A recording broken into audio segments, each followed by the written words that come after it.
जीवन की इस भागदौड़ में जब हम थक कर बैठते हैं तब एक शक्ति हमें संभालती है। वो है महादेव। शिव कोई व्यक्ति नहीं, शिव अनुभव है। आज हम उन संकेतों की बात करेंगे जो दिखाते हैं कि महादेव ने आपका हाथ थम लिया है। ये यात्रा है स्वयं से परमात्मा तक की। शिव कृपा का पहला लक्षण है आपके स्वभाव में ठहराव आना। पहले जिन बातों पर आपको क्रोध आता था, अब वहां आप मौन, साइलेंट रहने लगते हैं। आपके भीतर की अशांति धीरे धीरे एक गहरी शांति में बदलने लगती है। ये महादेव की पहली करुणा है। क्या आपको अक्सर सपने में शिवलिंग दिखता है, या फिर बहती हुई नदी, नाग या कोई पुराना मंदिर? शास्त्रों के अनुसार जब आपका अवचेतन मन, सबकॉन्शियस, शिव से जुड़ने लगता है, तब वे स्वप्नों के माध्यम से आपको निर्देश देते हैं। ये कोई साधारण सपने नहीं, बल्कि उनकी मौजूदगी का एहसास है। एक समय आता है जब आपको भीड़-भाड़ और व्यर्थ की बातों से चीड़ होने लगती है। आपको लगता है कि काश थोड़ी देर अकेला बैठ सकूं। ये अकेलापन नहीं है, ये एकांत है। इस एकांत में ही महादेव आपसे संवाद टॉक करते हैं। जब संसार फीका लगने लगे तो समझ लीजिए शिव मिलने वाले हैं। जब भी आप शिव स्तुति सुनते हैं या उनका नाम लेते हैं, क्या आपकी आंखें नम हो जाती हैं? बिना किसी दुख के बहने वाले ये आंसू आत्मा की पुकार होते हैं।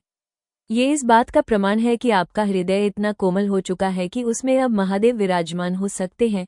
जब शिव कृपा होती है तो आपको पेड़ पौधों, पशु पक्षियों और खुले आसमान में एक अलग ही सुंदरता दिखने लगती है। आपको महसूस होता है कि हर कण में वही भोले विराजमान है। एक छोटी सी चिड़िया की चहचहाट या बारिश की बूंदें आपको ध्यान में ले जाने लगती हैं। ये इस बात का संकेत है कि आपकी चेतना विस्तारित, एक्सपैंड हो रही है। शिव सत्यम है, इसलिए उनकी कृपा मिलते ही व्यक्ति की वाणी बदल जाती है। आप झूठ बोलने से बचने लगते हैं और आपके शब्दों में एक ऐसी शक्ति आ जाती है जो दूसरों को सुकून देती है। आप जो बोलते हैं वो अक्सर सच होने लगता है, क्योंकि आपकी जुबान पर महादेव का पहरा होता है।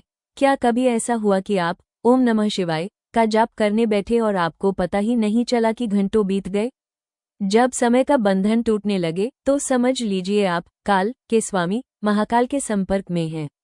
ये समयहीन अवस्था, टाइमलेसनेस, शुद्ध भक्ति की पहचान है। धीरे धीरे आपका मन महंगी गाड़ियों, बड़े मकानों और दिखावे की दुनिया से हटने लगता है।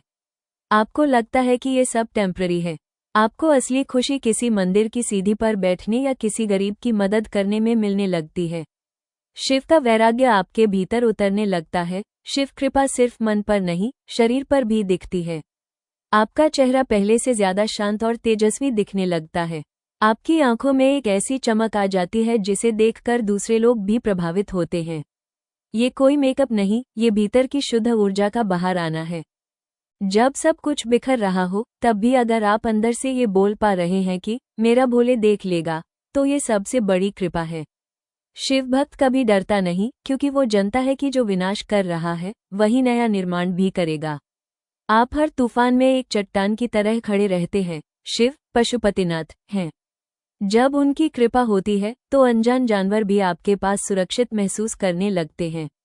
गायों का पास आना, कुत्तों का प्रेम दिखाना या किसी सांच, स्नेक का बिना हानि पहुंचाए निकल जाना, ये दिखाता है कि आप प्रकृति के साथ एक हो चुके हैं। कई बार शिव कृपा होने पर जीवन में अचानक मुश्किलें बढ़ जाती हैं। लोग डर जाते हैं, लेकिन ये दर्द नहीं, ये प्योरिफिकेशन है। महादेव आपके पुराने जन्मों के बुरे कर्मों को जल्दी कटते हैं ताकि आप उनकी तरफ तेजी से बढ़ सके।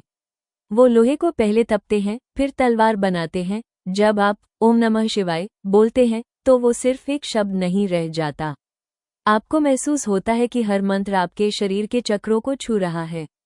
आपको अपने रीढ़ की हड्डी, स्पाइन में एक ठंडक या गर्मी महसूस होने लगती है। ये कुंडलिनी और शिव का मिलन शुरू होने का संकेत है। अंत में शिव कृपा का सबसे ऊंचा लक्षण यह है कि आप भेदभाव भूल जाते हैं। आपको एक गरीब भिखारी में भी शिव दिखते हैं और अपने शत्रु, एनिमी में भी। आपकी नफरत खत्म हो जाती है और सिर्फ करुणा बचती है।